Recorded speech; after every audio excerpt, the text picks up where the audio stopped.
อคีย์บอร์ดเขาเนี่ยเนาะถือว่าสุดยอดหลายว่าสั่นแล้วก็นอกกันนี่ก็บอกเขานะว่าสั่นเนาะแขกผู้มีเกียรติทุกท่านที่เข้าร่วมกันในมื้อนี้มวนบ่ขอเสียงแน่ขอเสียงแน่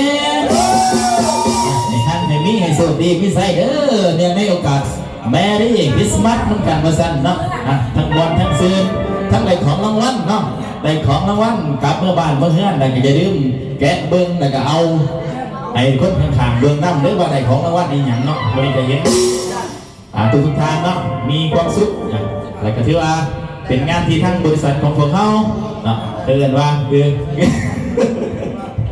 ก็คือว่าคนอยู่ปากซีเนาะมาสั่นมันเป็นน้ำไม้นะมาสั่นนะมันเป็นน้ำไม้เนาะมันตะเวียนมาสั่นมันก็ดังมาเศร้าเนาะก็ดังนั่งรถเมล์ลงมาหอดแล้วก็ขี่ยุ่งต่อมาสั่นเป็นที่ว่าเป็นทีมงานจากของทางทีมงานเพชรของเราบันเทิงศิลป์เนาะมอบกล้องสนุกกล้องสนามแห่งใดกับแขกผู้มีเกียรติทุกท่านเนาะที่เขามาร่วมงานกันในมื้อนี้นะถือว่าเป็นจะได้กันทั้งไหนทั้งนี้กับมาซ้อมเด้อถือว่าเป็นโอกาสซ้อมเป็นโอกาสวันโอกาสซึ้งที่ให้กันเนาะอาจจะเรื่องยกแก้วยกจอกเด้อท่านนั้นเบิร์ดแต่ก็จะเรื่องว่าให้ท่านอาจารย์คีย์บอร์ดมานั่งเด้ออาจารย์มือคีย์บอร์ดเท่าตัวนี้ก็ได้กับร่างกายสีใดที่เอาไว้สั่นเนาะก็ยังกระยาเด้อจะเรื่องกีตาร์โซโซนั่นเด้อกีตาร์โซโซผมท่านใดจองในแก้วเพื่อกันเด้อมาสั่นเนาะเอาหยอกเด้อว่าหยอกจริงจริงมีจองไม่แก้วอยู่แต่ว่ามันเบิร์ดแล้วมาสั่นมันเบิร์ดแล้วเนาะเบิร์ดแล้วบอกอีกหน่อยนึงอายุเบิร์ดอายุเด้อสุขดีมิใส่เด้อสุขดีมิใส่ให้หันให้มีให้ร่ำให้ด้วยให้ก็สุขสุขคนเด้อ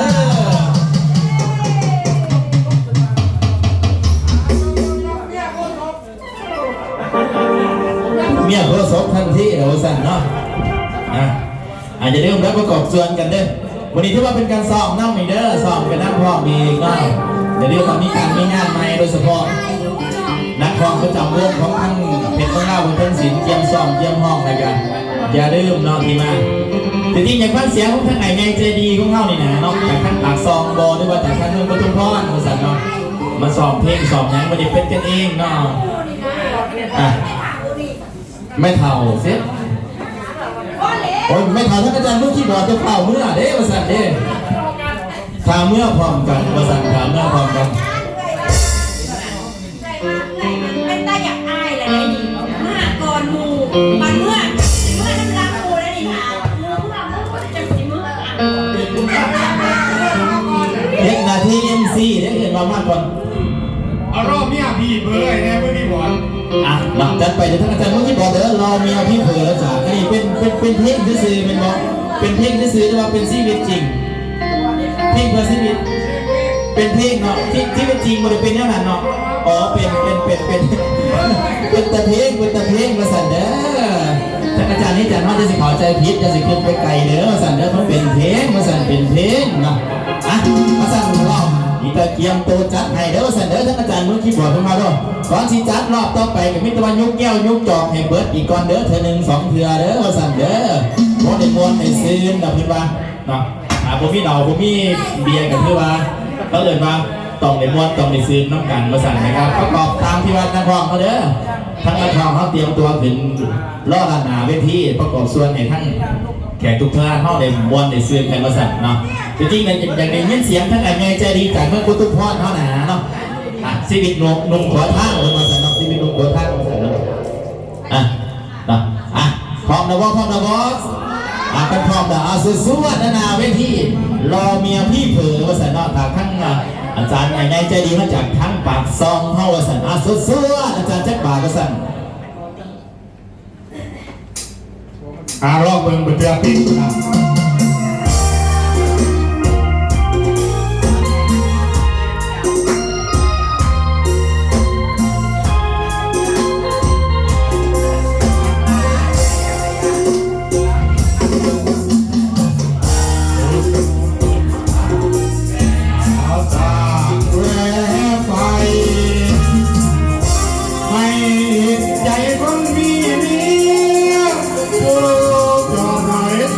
บ้าน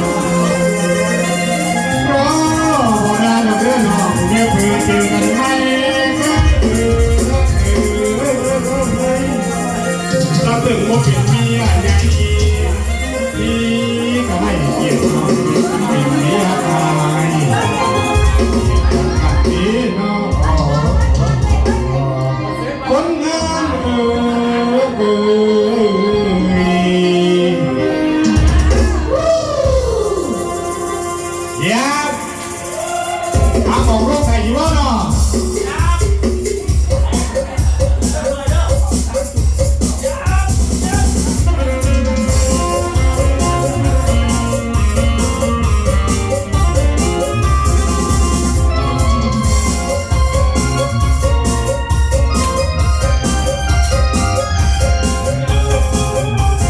เด็กคนมีเมียเก็บปัญหาทุกวัน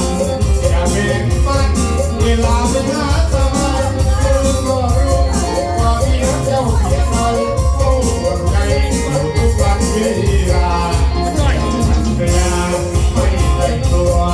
เดี๋ยวบอกตัวให้เห็นเขาเป็นธรรมดาตัวหน่อยนะที่อยากไปหาที่รักจ้าอย่าน้อยใจ คิ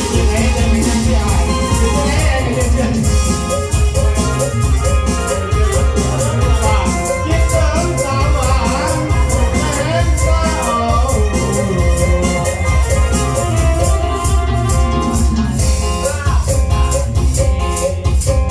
ที่จะรีบไปทันใดอยากไปกอดล้อมน้องให้ชื่นใจตำแหน่งอะไรก็เรียกที่เหมือนกันความสัมพันธ์ของเราอย่ากลัวใครว่าชั่วจะสร้างเขาสาวบ้านเพราะพี่หน่อยอย่าถือว่าทรมานอยากต้องการสาวบ้านอย่าน้อยใจ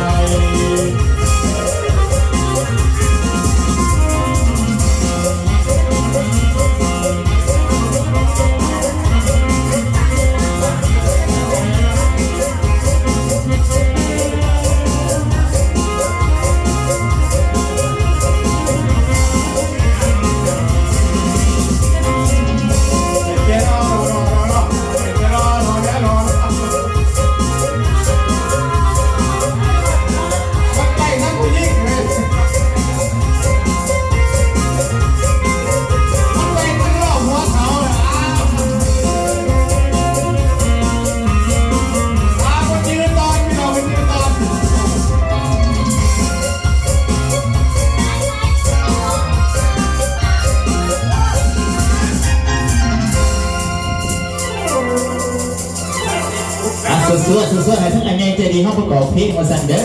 อครับเป็นเพลงตัวเพลงซื่อเด้อคุณมาเป็นชีวิตเด้อ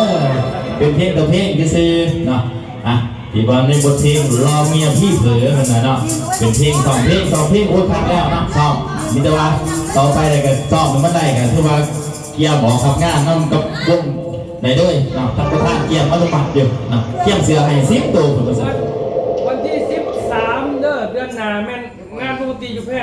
วันที่13 เดือนที่1เนาะ2026อยู่แพร่ที่เขาพิจารณานัดมือนัด2นัด2กันที่เก่าอย่างนี้เนาะที่เราบอลเสือนกันมาสั่นเนาะจังหน่อยอย่าลืมกันยกก็สั่นยกมาทางอาจารย์ไซพอนถ้าอาจารย์ไซพอนไปห้องก็สงเมื่ออาจารย์เมื่อกี้บอกว่า10 ปีประสันอาจารย์เข้าบนย่อมเด้อเราเอาเลยฟังเด้ง อาจารย์เมื่อกี้ก่อนดึงไม่ได้สอน โอ้โหจะลุก